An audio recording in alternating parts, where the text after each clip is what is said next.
Habari,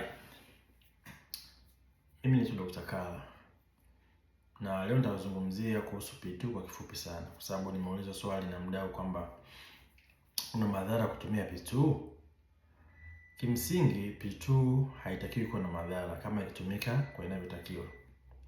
Changamoto ni kwamba watu wengi wanatumia P2 mara nyingi kuliko inavyotakiwa.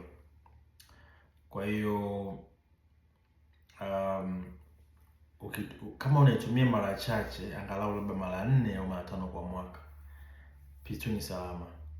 Lakini kama unaitumia ovyo, ile lengo la kuzuia zile mimba za ambazo hazikutegemewa linakuwa sio lengo husika. Maana wewe unahitaji upate njia ya moja kwa moja kuzuia mimba. Njia ziko nyingi tunazifahamu, lakini P2 sio njia ya kuzuia mimba. Sio njia ya uzazi wa mpango ya muda mrefu, ni njia ya muda mfupi. Kwa hiyo kuna madhara madogo madogo ambayo mtu anaweza kuyapata kama kichefuchefu, kutapika, kuharisha na nini.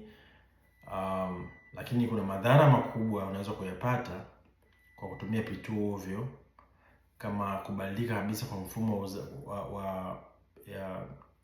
period zako au siku za kuona damu.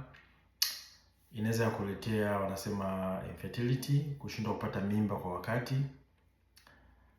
Kuna data ambazo zimezungumza kwamba kuna mahusiano kati ya matumizi makubwa ya P2 na kupata mimba kutungwa nje ya kizazi.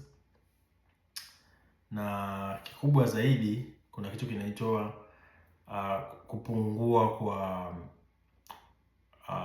effectiveness au uwezo wa ile dawa. Kwa hiyo unaweza, kama ukitumia P2 ovyo, unaweza kujikuta umeshika mimba kwa sababu ule uwezo wake unapungua jinsi unavyozidi kuitumia ovyo ovyo.